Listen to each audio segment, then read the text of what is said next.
Es esmu gatavs mocībām. Sākam. Kāda ir tava attieksme pret diētām? Izsaka savu viedokli. Nu, mana attieksme ir diezgan neitrāla. Man ir vienalga, ja cilvēks vēlas diētu, droši dari to. Ko domā par punktiem? Es nezinu, man labāk komati patīk. Jā, tieši tā, man labāk patīk komati. Komati ir super. Kāpēc cilvēki bieži vien melo viens otram? Tāpēc, ka katrā cilvēkā slēpjas viņa iekšējais lohs. Vai tu vērtē cilvēku pēc viņa mūzikas gaumes? Es, protams, nevērtēju cilvēku pēc viņa mūzikas gaumes, bet, ja cilvēki sāk salīdzināt One Directionu vai 5 Seconds of Summer vai kas pie vēlanta tagad notiek ar Beatliem vai jebkuru citu kādu veco grupu, man sāk parādīties vēlme kādu sadurt. No kā tu pašlaik neatteiktos? No mīļuma, no apskāvieniem, maiguma, skūpstiem, glāstiem, no mīļotā cilvēka savu blakus.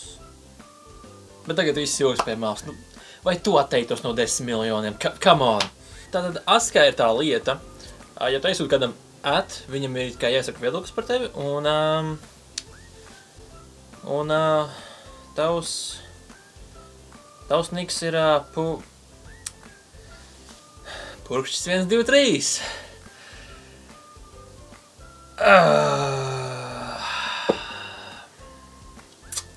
Vai meitenes tev ir sūtījušas bildes apakšveļā? Jā, man telefons nekad nav kluss, man bildes sūta 24/7. Wow, man raksta tik daudz meitenes. Wow, te gan paliek karsti.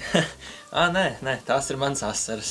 Klausies, tev ir cīsiņi, man nav, bet vajag. Saprotu, ka ir pavasaris un hormonu vēders ir visur, un to nevar savaldīt. Es saprotu, jā, bet neuztraucies. Drīz būs vasara, hormonu vēders pazudīs, un tev nevajadzēs cīsiņu. Tic man, viss būs labi. Uzrakst pirmajām 10 vā, askfm, lv.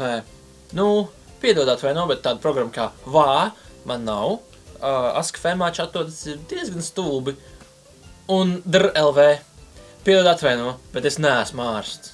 Paldies, ka skaties šo video, ja tev patika, spied laiku, abonē manu kanālu. Un, jā, tiksimies nākamajā reizē.